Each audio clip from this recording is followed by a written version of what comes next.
Well, welcome to Script to Screen Zombieland. I'm your host, Yeah. Matt Ryan.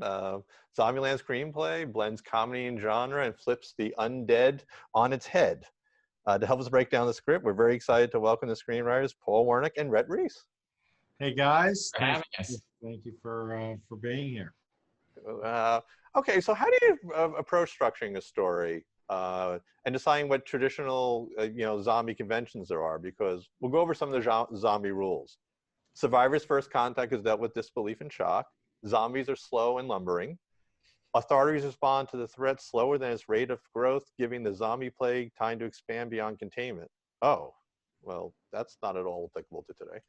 All right, so how do you approach structuring the story, deciding what to keep? The rules, like, for example, shooting zombies in the head, or what to break, having zombies that could sprint? Well, we knew we wanted the zombies to be fast. That had been a recent development at the time with 28 Days Later, because we thought they posed a greater threat. So we knew we wanted that. We knew we wanted to tell a story that wasn't too linear and boring. Like, we didn't want to start with the outbreak and the generals on television telling people to stay in their homes, and we just didn't want to do it that way. And so we framed this device, the rules for surviving Zombieland, as a means to actually start the story. And then we thought it was something that we could carry on week to week and start adding to a growing list of rules. As we spoke about earlier, before this began, this started as actually a television pilot. It was an hour-long pilot we wrote on spec, and we sold it to CBS, of all places. So it was designed very much for television. There was a zombie kill of the week because we wanted to do one every week. There were rules that we're going to grow into a larger list. We were writing to commercial breaks in the story, in the script. But thankfully, CBS never made it. It's worth noting too, this was pre-Walking Dead. This was pre any zombies on TV. And it's why actually what inspired us to write it is we did see this hole in the marketplace of going, well, zombies have worked on the big screen. No one's really doing it on the small screen. And that's why we set out to write it on spec as a TV pilot. And then ironically, it ended up becoming a movie. It didn't go at CBS. Our producer and our executive, Gavin Pallone and Chris Parnell, convinced the Sony bosses to let us expand it into feature length. We took what was going to be the second episode of the show and glommed it onto the back of the first episode, and then created an ending, sort of a bigger, badder ending. And that was your movie. I mean, that was what ultimately became the movie. We were intending to shoot it as a made-for-TV movie that was going to be a backdoor pilot to a television series. We still wanted to turn it into a TV series. But when Gavin got the script, he said, this is too expensive and too good, and we've got to see if we can take it over to the feature department at Sony. And the people at Sony Television were really gracious and let us take it over to the feature department, and they fell in love with it. And we were casting, probably within a year or so. The writer's strike happened. There was some shenanigans there. Not shenanigans, it was just sort of disaster for all writers. So we had to put our pencils down. But once the strike ended, we got back into it, and we were shooting the movie pretty soon after. It was probably 2005 is when we wrote it, and we were shooting it in 2008. So it was about a 3-year-long process from start of script to actually going in front of camera. And you never know in Hollywood. There are often blessings in disguise lurking, and in this case, not having our pilot get shot was a big blow at the time. And then it was the greatest thing that ever ended up happening to us. It took us on a totally different career path.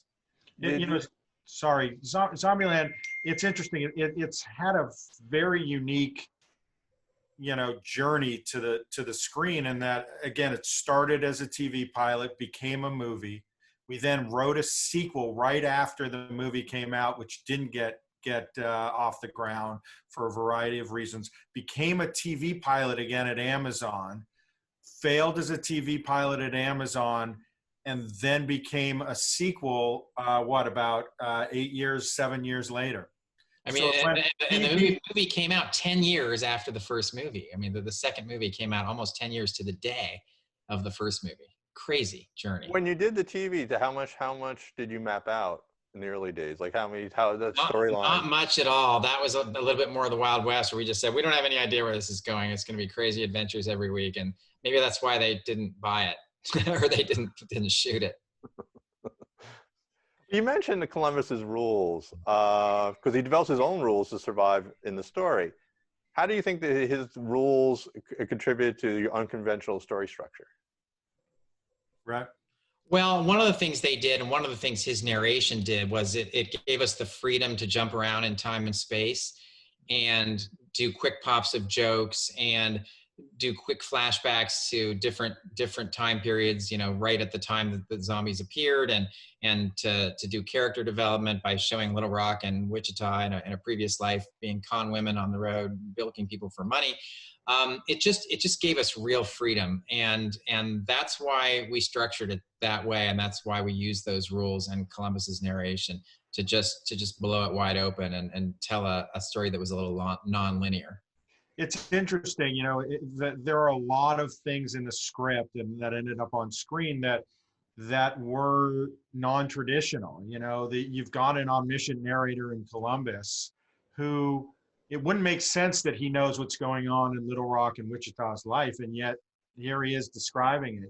He's in the first, we don't meet our main characters until 7 or 8 minutes into the film, correct? Yeah, I don't know if it's quite that long, but it's a bit. I mean, we don't. Yeah. So again, we did in the nonlinear structure and in the voiceover and all the tools we use, the rules, it allowed us to break, interestingly, a lot of screenwriting rules that are well established. So.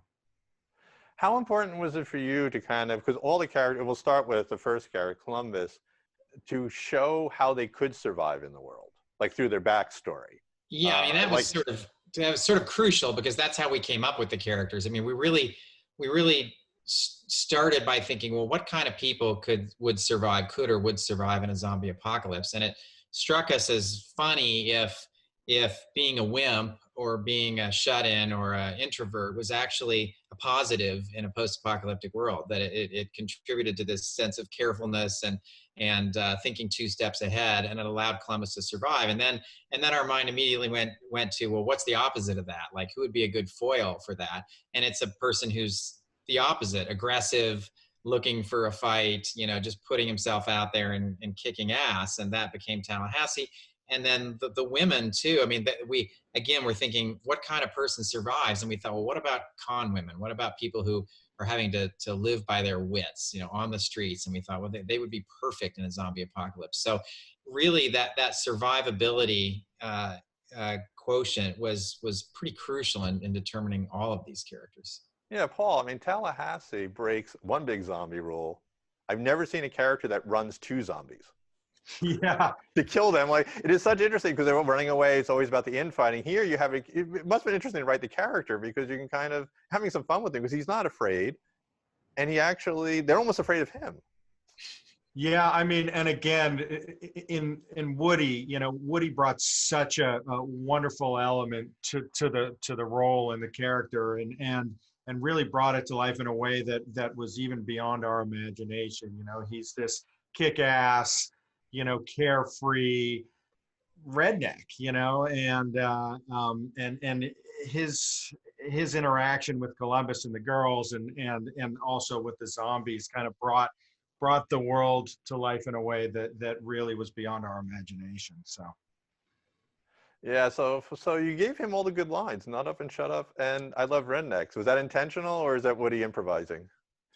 The "Nut up or shut up" was in the script. I think the "I love rednecks" was an improv. That was Woody. That was, yeah. He said, "Thank God for rednecks," when he found all the guns in the truck. That he just improvised that, and we loved it. Okay, so obviously the opening is important, because if you're doing a non-traditional movie, you want to set the tone.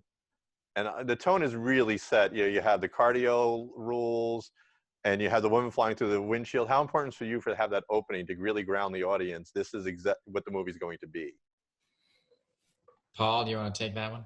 Well, I think it was super important, because tone, so much of what the movie was the the tone, what made it unique, I think what gave the audience the ride that when they sat down in the theater was the in and out of thrills and scares and laughs and tears, all those things. And so, Ruben really set that tone with the opening credits, the main titles, and the slow-mo and the Metallica, and really kind of grip the audience right from the get-go. That first 5 to 10 minutes of a script and of a movie, we think are so important because it allows the audience, when they engage in those first, you capture them in those first 5 or 10 minutes. If you do it right, they know that they're in good hands, right? It's like, okay, I'm in good hands. I can sit back and enjoy this movie. Versus if you don't grab them from that very start and you don't kind of set the tone of the movie right up front, it kind of, the audience checks out. There are moments that the audience can check out. So it really is important. Those first 10 pages of a script, those first 10 minutes of a movie are so important to set the tone and to establish to the audience that they are in good hands. Now, Rhett, we're going to talk casting and working with the actors, but, and they were all great. I mean, a superb cast. But Rhett, I did hear there was one cast member that was very difficult on set. There's an opening shot in the credits where there's a guy with a machine gun firing, Rhett. Yeah. How did you feel about that guy's performance of, like, because he seemed I thought he nailed it. He nailed it. I mean, look, if they were an Oscar for a cameo, if they had that as a category, I think I deserved it. That was an awesome moment for me, and I think Paul regrets not, that day, I forget, he had something else going on or something, or didn't want to do it, or I'm not sure, but. No, I'll tell you what happened was they wanted me to be a zombie. Oh, and you were like, I don't want to be a zombie. Rhett's going to go, he's got a tuxedo, he looks like James Bond, he's got a machine gun, and you want me to be a zombie? No deal. It was the last day of shooting, and it was actually snowing in the middle of April in Atlanta. But I have never had more fun. I mean, it was just shooting an AK-47 at zombies. It really is. I think it's the best cameo of. It's such a great cameo. We had a cameo in Deadpool 2 that paled in comparison. That was terrible. It was terrible. So. Well, it didn't make the movie, so I mean, it's in the supercut only. No, I think there's a couple of shots of us. Yeah, I mean. Yeah. Blink. Wait, we mentioned how important is an opening. Let's look at Jesse Eisenberg's performance. His first scene where he's afraid of bathrooms and gives a sense of his personality, runs in the gas station and chased by a zombie. How did you think he captured what the character you imagined? The best. I mean, he suffered a lot of anxiety because that particular character was based on me, and he had just come off a movie called Adventureland that was written and directed by Greg Mottola that was about him as a young person. And he said he was so self-conscious that he was acting in front of Greg Mottola thinking, I'm screwing this up. He sees me as a fraud. I'm trying to be him, and he knows that it's BS.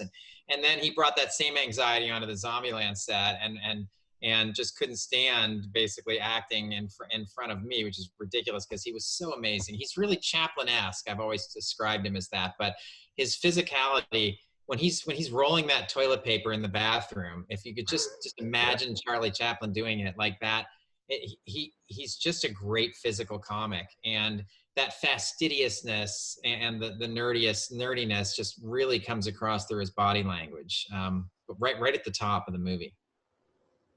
And of course, Paul, the key scene was the Tallahassee and Columbus meet scene, where they stand up for the guns in the car. How important was that car scene for you to introduce Woody Harrelson's character of Tallahassee?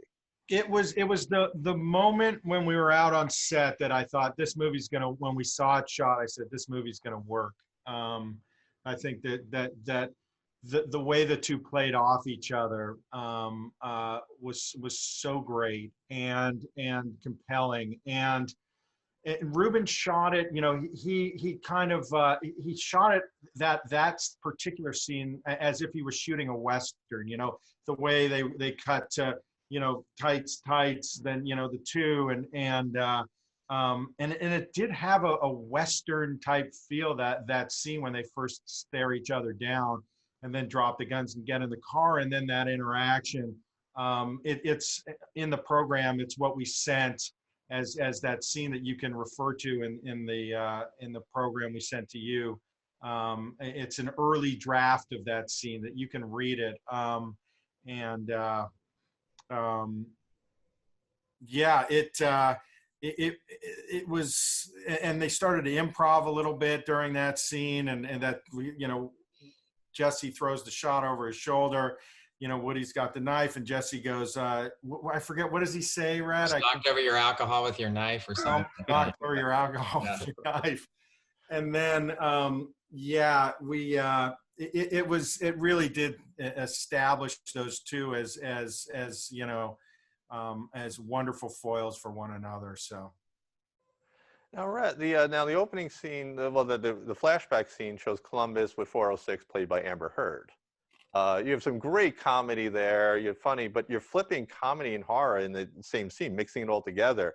How is that trying to balance, you know, the comedy of it with the seriousness? Because that is probably one of the most frightening scenes of the movie. Yeah, I mean, it was the very first thing we shot that was 406 on a soundstage, and Ruben really wanted it to be scary. I mean, I think he wanted the whole movie to be scary, and actually, I think the movie turned out less scary than he had hoped, but then that turned out to be a blessing in disguise, because I think in the tug of war between comedy and horror, I think you want to have one be a little more prevalent than the other, and I think it benefited us to have comedy, to lean into the comedy a little bit more and have it be more of a funny movie than a really scary movie.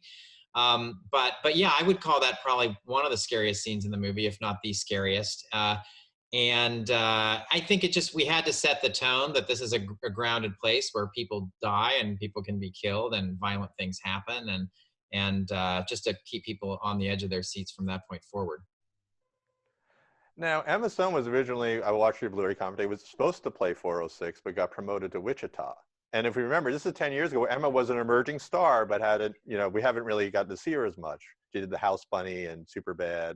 Yeah, Mila Kunis was supposed to play her part, and got into a contract negotiation that just got drawn out, and then Denzel Washington showed up and said, "Do you want to do this movie called Book of Eli?" And Mila Kunis said bye-bye to Zombieland, and we had Emma on deck as 406, and Ruben got to make one of the best calls of his life, and you know, in calling Emma and basically saying, the role's yours. I mean, Wichita is yours if you want it. And that the rest was history, because Emma is just a rock star. She's the ultimate superstar. Now, it was interesting because you had the flashback with them after they scanned Woody Harrelson and her and Abigail Breslin, Wichita and Little Rock. We also had the flashback to how they got there, like their skill. Was there any conversation on how that would be structured? Because if you did the flashback first, it might have lessened the impact of the meeting, or was there any kind of decisions about whether or not to keep the flashback or how to structure their backstory? The flashback almost fell out of the movie, actually. Ruben didn't like it. He thought it slowed the pace down a little bit. He was open to using it, and it went in front of a test audience, and it was the greatest test screening we've ever been a part of. Like, the audience went crazy, and the studio walked up to Ruben right after the screening and said, "You're not changing anything. Like, you're locking that sucker in, you know, literally, you're done." Like, and so he then went, "Okay, well, I mean, it worked." So I admit that maybe I was wrong to want to take it out, but I think it just richened the characters a little bit to have it. Yeah, I think it's important for an audience to know how a character became who he or she currently is, and so that allowed us to get in backstory, establish the two as sisters, establish the two as broken and damaged, and yet really smart and you know and wonderful con women. So it was an important one for us to get into the movie, and we're really happy it stayed. So. Well, again, it's nice to see characters I haven't seen before. I haven't seen grifting teenagers before. Women, you know, it's refreshing. It's sort of like Paper Moon. We thought of Little Rock as sort of being a Paper Moon nod. You know, the innocent, cute little girl who turns out to be anything but. Which goes to the grocery store scene with Abigail Breslin's performance of how she flips on the dime between the frightened girl who was dying from a zombie to stealing their guns. How was that for Cassie? How did you feel about Abigail's, you know, how she captured that in general, the whole character itself? Oh man, she was 11, I think, at the time she shot with us.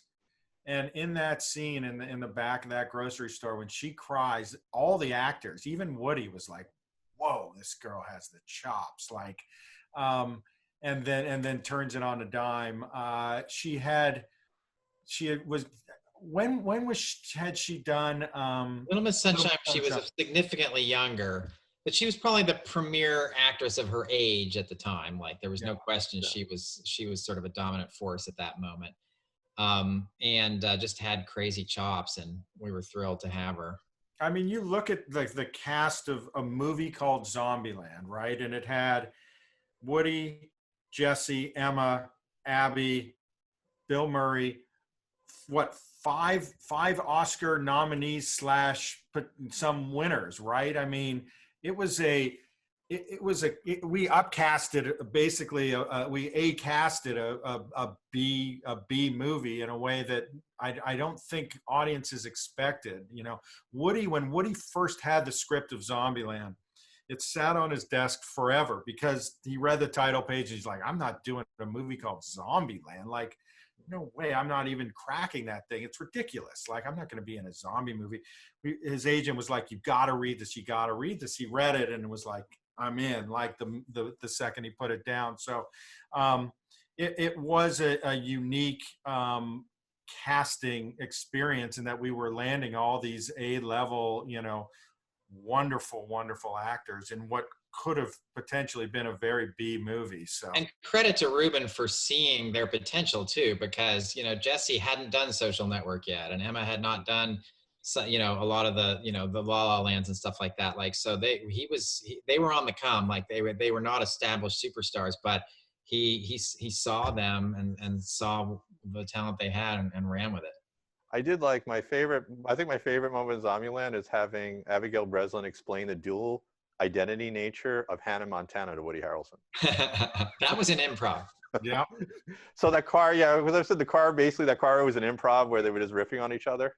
Yeah, we just let them run for a while. I mean, it just riff, and Abby literally loved Hannah Montana. It was her favorite thing, and she was pretty much actually explaining it to Woody. He's like, wait a minute, I don't. Yeah, she just wears a wig and no one can recognize her. Like, that wasn't acting. That was just a conversation. It kind of was. Yeah. We were rolling on it. So, well, I'm going to take a snack break with a Twinkie in honor of the movie. Yeah. So you didn't bring one for everyone? I would have the whole entire audience. But so how did you guys land on because it was always good to have screenwriting rules, have a character with a fatal flaw. How did you land on a Twinkie being the fatal flaw to your character? Or, good question. I mean, I think part of it was we ate Twinkies growing up. We had a very boring suburban childhood in Phoenix, Arizona, and we just ate Twinkies and bologna and cheese sandwiches and stuff. And so it was a little bit of a nod to our youth. But I think also we just wanted it to represent the past and the things you'd lost when the post-apocalypse happened. And we like to joke that Twinkies last forever. They actually have a shelf life of about 3 weeks. They do not last forever, but the joke is kind of that they would last forever because they have so many preservatives. But we thought it was a nice symbol of youth and innocence and the past and the real world, and something that, while it seems small and is literally small, it looms large in Tallahassee's mind. One of my favorite scenes, and actually Woody Harrelson said it's his favorite scene in the movie, was this Emma and Jesse drinking scene where they dance and nearly kiss. What were the challenges of that romance? Because you obviously have to set up the romance, which you didn't have a lot of time, because Emma came in a little late into the movie. The character, how did you approach that scene and actually setting it up to pay it off, their romance?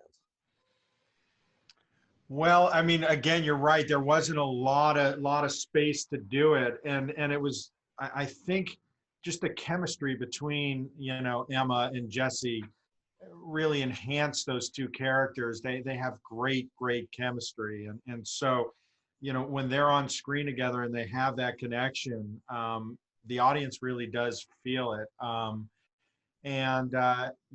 That's a romantic scene. That scene where they're dancing and then Woody pops in. That that whole sequence, that then spins into, I can't remember. Is Bill Murray? That's after Bill Murray, yeah. Yeah.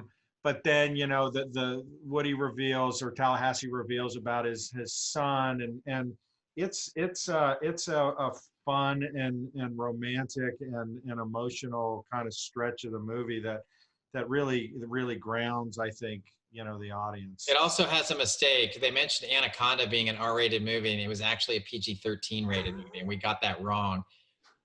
So we heard from a few Anaconda fans on that one.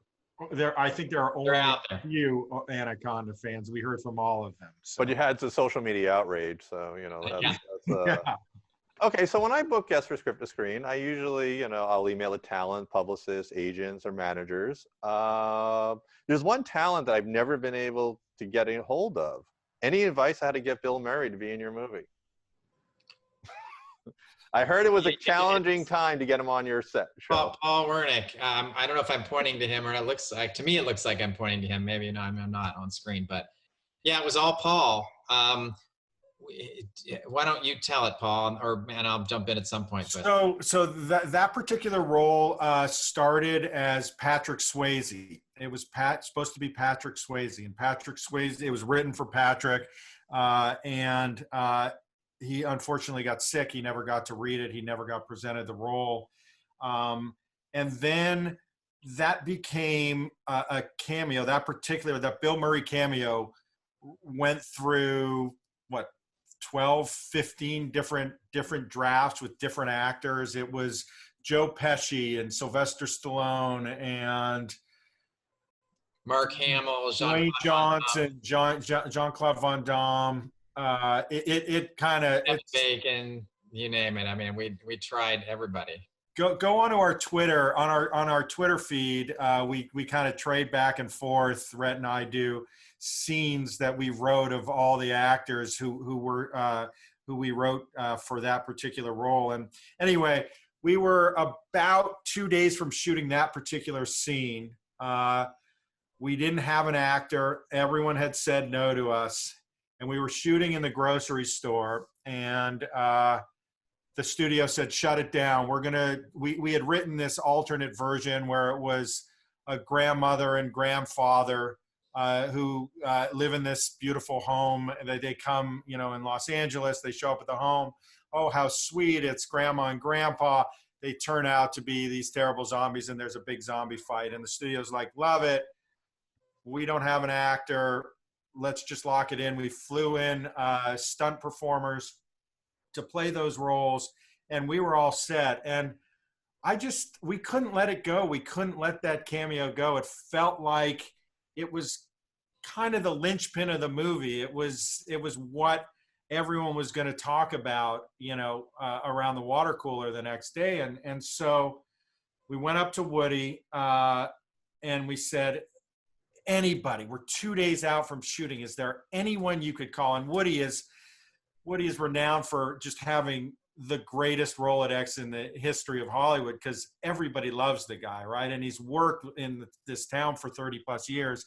So people actually had Rolodexes back then, guys. That name probably doesn't mean anything to you, but yeah. And he opened up his flip phone, and he was kind of filtering through it. And we had flip phones back then too. And he goes, well, anybody, Woody. And he goes, well, I could call Dustin Hoffman. Or how about Bill Murray? And we're like, yes and yes. And he started with Bill, and Bill does not have an agent.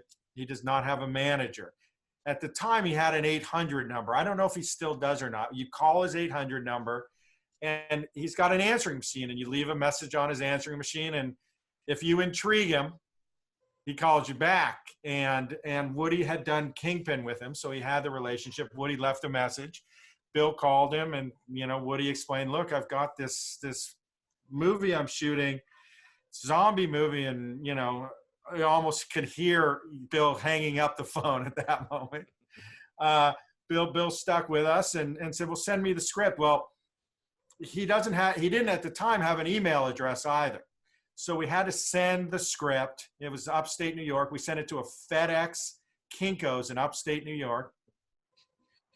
the FedEx Kinko's guy printed up the script. Bill walks down, walks down to the FedEx Kinko's, reads the script. And Paul's joke was that this guy at FedEx Kinko's is one of the most important people in Hollywood. He has Bill Murray's ear, and he either tells him, you're going to want to do this, or you can pass on this one. Yeah, the 17-year-old kid, wearing the blue, FedEx Kinko's shirt is basically deciding, Bill Murray's career. And anyway, so Bill went down, he printed up the script, he read it, and he called Woody, and he says, hey, I love the script, but there's just not enough for me to do. And at the time in the script, Bill was a zombie. He started as a zombie, big zombie fight. They do the whole thing and kill Bill Murray, and we had the epiphany at the moment of like, oh my God, like, another fun part of that story before this epiphany was Bill calls Woody on his flip phone, and that's when he says, there's not enough for me to do. And Woody runs out to all of us. We're on we were on a street or out in the backwoods of Georgia, and he puts Bill on speakerphone, and Bill's saying like, I love the script, like, blah, blah, blah. And he's, but there's not enough for me to do. And we said, well, what if you're Bill Murray and you're dressed as a zombie, right? You're that's how you survive, that's your mode of survival, is you're just pretending to be the zombie. And he's like, and he clicked in like crazy to that. He started a riff and was saying, oh, what if I'm in golf clothes, and you hear the clicking and clacking of my golf shoes walking on the tile. And again, we're about a day and a half out. And after about 20 minutes of Bill and Woody kind of throwing out ideas on speakerphone, we're all kind of sitting in our director's chairs, leaning forward going, holy, like, is Bill Murray going to do this? Like, Woody goes, all right, Bill, we're about, 36 hours from shooting. Everyone's kind of on the edge of their seat here. We got to know, are you going to do it? And Bill goes, Woody, it takes a lot to get me out of bed in the morning, but I'm in. And Woody hangs up his flip phone and everyone cheers.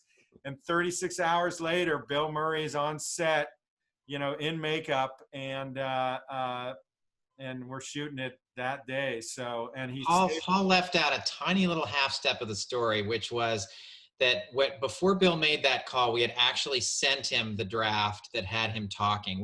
One of the things that we were doing was rewriting this scene for actors every 2 days. So we were out on the set writing these scenes and sending them off. And so we'd gotten it down to a science. And so when Bill said there wasn't enough to do, we actually spent some time and rewrote the draft with him as the non-zombie, as talking for himself, and sent it off to him. He went down to the FedEx Kinko's a second time to pick up the second draft. And that's when we got that call.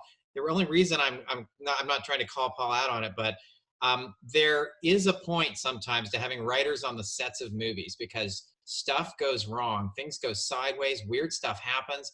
Having a writer around who can pivot and write something new, when something doesn't go right, can really, really save a director's bacon. I mean, and this was a case where we had been out on this darn set for weeks and weeks and having very little impact most of the time. Like, we would suggest a line here, a line there. And our whole goal, as Paul said, was to just try to make it a little bit better every day, just to make one suggestion. If we could make it a little bit better, we were justifying the fact that we were sitting in Valdosta, Georgia at 4 in the morning in 20-degree weather going, what are we doing here?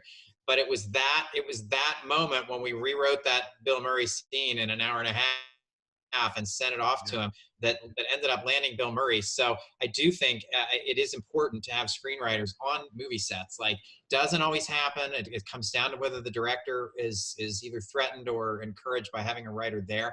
But Ruben is so cool and so inclusive, and he really wanted us there. And that was, I think, a pivotal moment for the movie. That might not, or certainly would not have happened, because it was Paul's suggestion for Woody to get into his Rolodex. So would not have happened had Paul not been there. But also the rewriting wouldn't have happened. And that can really help a movie. Did you have any reservations about would Columbus kill Bill Murray or not? That's interesting that you asked, because it was a huge debate. It was not, retrospect, hindsight's always 20/20. Everybody loves the moment Bill Murray gets killed in his death scene.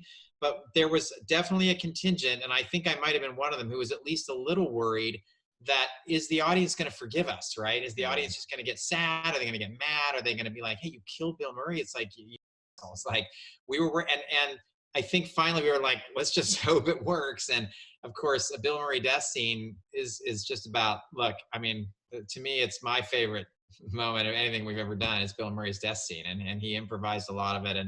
But it's so darn funny that you can't be that sad. Like, it's just, he's too good that you just can't, you gotta forgive Columbus. But I also was struck by the scene where Tallahassee does tell the story about his son dying. Because now you've been comedy all the way, but it was such a moving scene. Was it so for you? Was that you had the funny moment when he cried during Titanic, but really, the movie really kind of shows them actually coming together at that point.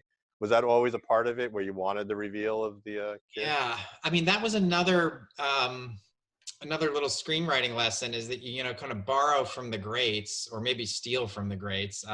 The idea came from the series finale of MASH.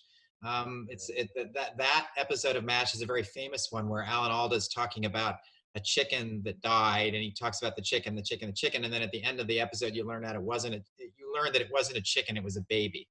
And we had seen that along with the rest of America many, many years previous, and it lodged somewhere, and we just thought, how cool would it be if Tallahassee's always talking about his lost dog, and then at some point in the movie you pull the rug out and you learn that it was actually his son. And it just chokes me up sort of even thinking about it. It was probably the most emotional moment of the movie, and Woody is, he's the best, and he sold it like crazy. And again, there was another surprise in that scene, was that when Tallahassee tells the story about Buck to the rest of the to everybody, and they're playing Monopoly and they're playing with the real money, and Tallahassee dabs his eyes with the $100 bills and says, "I haven't cried like that since Titanic." It gets a massive laugh, like on the heels of the most emotional, devastating story about a man losing his son. And then he tells this joke. It's almost like the audience is begging for it, right? It's like, and it's nothing we expected, because much like killing Bill Murray, we feared that telling that story, we couldn't come back from it. Like that would be one that, like, how do you start telling jokes again after you tell the story of a man who just lost his son and how it was the most heartbreaking thing he's ever experienced? But he tabs his eyes with the $100 bills, and the audience just clicks right back in. It's a big laugh in the theater, and then the audience is back feeling like it's okay to laugh. And it was really unexpected, and also a worry as we were putting it together. So, but it also sets up, like, because he begins to come to terms with death, it also sets up the father relationship with Abigail Breslin and even Jesse Eisenberg, because he's willing to sacrifice himself at the end. Yeah, like he knows he might not get out of that situation. Yeah. So was that structure you part of, where you wanted to move him to father and move him to, like, at the end of the movie, willing to give up his life for his kids, his new kids? Absolutely. Yeah, I mean, it really is. I mean, it's a story of a dysfunctional family, right? I mean, that this is a dysfunctional family, a family that wouldn't otherwise come together in any other circumstance, and yet at the end of it, they love each other, and and they'll die for each other. And I think that element of the story, I think, is what makes the audience feel and takes them on this journey, is because a lot of people can relate to that. Now the end sequence foreshadows death. I mean, Woody Harrelson looks like he could die. Jesse Eisenberg's in trouble. The girls are in trouble. However, for you, for that sequence, balancing, because it became much more actiony and dangerous, and the score was amazing in that sequence too. How did you approach the end sequence to mix all these things to come together and their final resolutions? Yeah, I mean, I think we wanted it to feel like the threat was real, and Woody could die in particular. I think probably as an audience member, you're not thinking that either Columbus or Wichita or Little Rock would die, but you could imagine Tallahassee going down in a blaze of glory to sacrifice for his family, and I think that threat adds some extra juice to those scenes. That we shot that very early. It was one of the first things we shot, that whole amusement park thing, and a movie shoot backwards, and so all of our characters all of our actors had to dial in the end of the story and what their emotions were like, and very difficult to do. And it was 20 degrees. It was night, middle of nowhere in Georgia. There were tornado warnings. I was like half panicked over the tornado warnings. Like, it was not the best environment. And yet those guys nailed the emotion. And I don't know, just put the capper on the movie. It was a really sweet ending, we thought. So sadly, we couldn't be in the Pollock Theater right now, because this is, we talked about before we got on, this is the type of movie you want to see with an audience. Of all, I believe all movies should be seen in theaters, but specifically an audience one like this. How was the experience watching it with an audience when it first came out for you guys? Actually seeing the audience reaction when they didn't know the movie. There's actually a funny story associated with that. I'll tell it. I'll tell it as quickly as I can, because it could get long. But basically, opening night, this was October of 2009. The studio got us a big car, like a Suburban, and we all drove around to different theaters together. It was Rhett, myself, Woody, Emma, Jesse, Ruben. Was there anybody else? I think that might have been it, but yeah. And we were bouncing around to Gavin, and we were bouncing around and popping into different theaters at different times, throughout the night, just watching the audience. And early on in the night, we popped into a few theaters, and they weren't very crowded. We were popping in at scenes that weren't as engaging as others. And it got a little bit like, uh-oh, like, are we in trouble here? Like, is this movie going to be a success? We hadn't heard a peep about, box office or that it was going to open big, or, there was just, no one really knew. And it was, and so we were coming out of, we were in South Central Los Angeles. We were coming out of a theater, a Magic Johnson theater, and the theater was virtually empty. And a guy walked up to Woody, and as we were walking out of the theater, as Woody was about to get in the car, and said, "Oh, it's, white man can't jump." He's like, "Woody Harrelson." He's like, and Woody's like, "Hey, go watch Zombieland. You should go see Zombieland. It's great. It's my new movie." And the guy goes, "Watch it. You want to buy it?" He already had it on a DVD. I don't know if he really did. I mean, how would he have had it that quickly? I've never really bought that he actually had it. I mean, he must. I mean, I don't know, but he did say it though. Anyway, so Woody at that point taps out. Like everyone's kind of hanging their head. They're feeling like, oh man, are we in trouble here? This guy, Woody leaves. Woody's like, "I'm out. I'm tired. I'm going to bed." And by going to bed, he's probably going out at that moment. So we all stick with it, right? We were like, okay, let's keep going. Like, we might as well. And we end up in Silver Lake what's that theater in Silver Lake?